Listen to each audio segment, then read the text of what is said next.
The next DLC for City Skylines was revealed at this year's Gamescom, and it's actually one we've been expecting for a little while now. It's called Natural Disasters. So, I don't fully understand these people, but there's a certain part of the city simulation crowd that's just way into messing up everything they've built and cared for.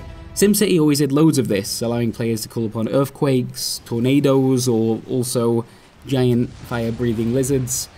And yet now, the city simulating torch has been passed from Maxis to Colossal Order, from SimCities to City Skylines. It's only right then that they also continue this proud tradition of letting players wreck stuff with big, over-the-top disaster events. I spoke to Mariina Hallikainen from Colossal Order last week and asked her what we can expect from their take on this strange trope of the genre. Can we talk all about how the natural disasters work then? So we saw a kind of big meteor strike to start off. That's a good one. Yeah. Very good. Yeah. What else can people expect in terms of the disasters themselves? So basically, it's going to be natural disasters, like the expansion title kind of hints.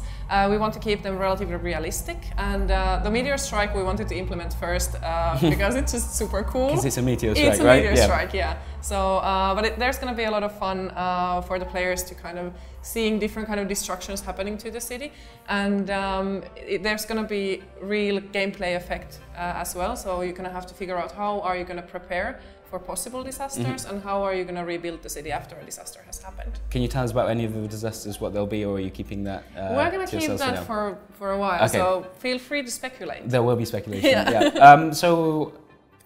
The way that it works in terms of actually introducing it into your own sandbox is you can choose whether or not to have them appear randomly throughout your game. You have no control over that, right? They just, at some point, something bad might happen. Yeah, so basically random disasters might happen if you have, like on the sandbox play, you can disable that if you don't want them to happen randomly, and then you can call upon them mid-game if you are not happy, for example. If you know, if people are complaining, you just might want to destroy their houses. Yeah, sure. And then aside from the natural disasters, this is something that City Skylines has been doing all the way along, but there's going to be a big free update coming along. Even if you don't pick up the expansion. Yeah, absolutely. That's got something really cool in, which is the idea of scenarios. Yeah, exactly.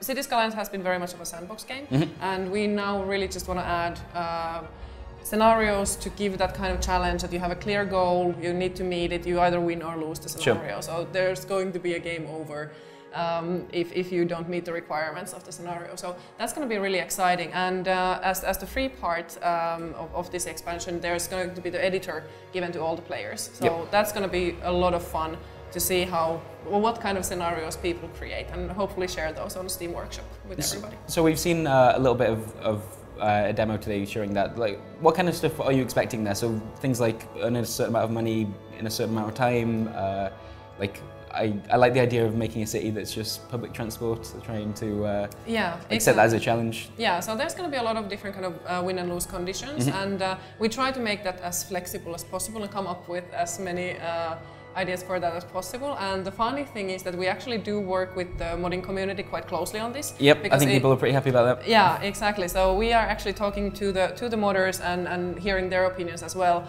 and seeing a lot, or working on the usability of the scenario editor as well. So it should be very easily accessible, easy to use, so that you can actually easily find the kind of winning and losing conditions that you want to place in the scenario. So very excited to see where it goes. I think last year I was here and I interviewed you guys when you released your first expansion. And back then I remember being impressed by how many items were on the Steam Workshop. Like, do you know what that's up to at the moment?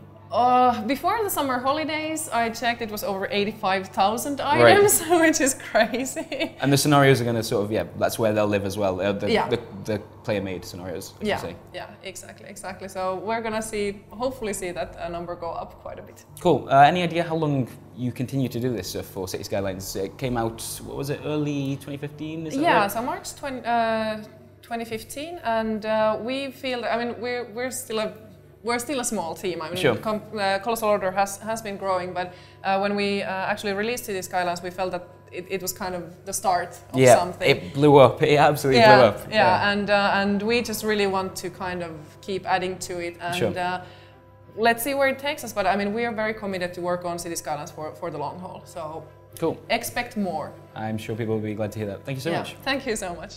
Alright, that'll do it. If you're after more City Skylines stuff, you can check out another interview I had with the team last year, in which we talked about the studio's approach to DLC and free content. It's still relevant today, considering they're still doing both of those things. Or if you're still unsure why people like this game so much in comparison to 2013 SimCity, we've got you covered there as well.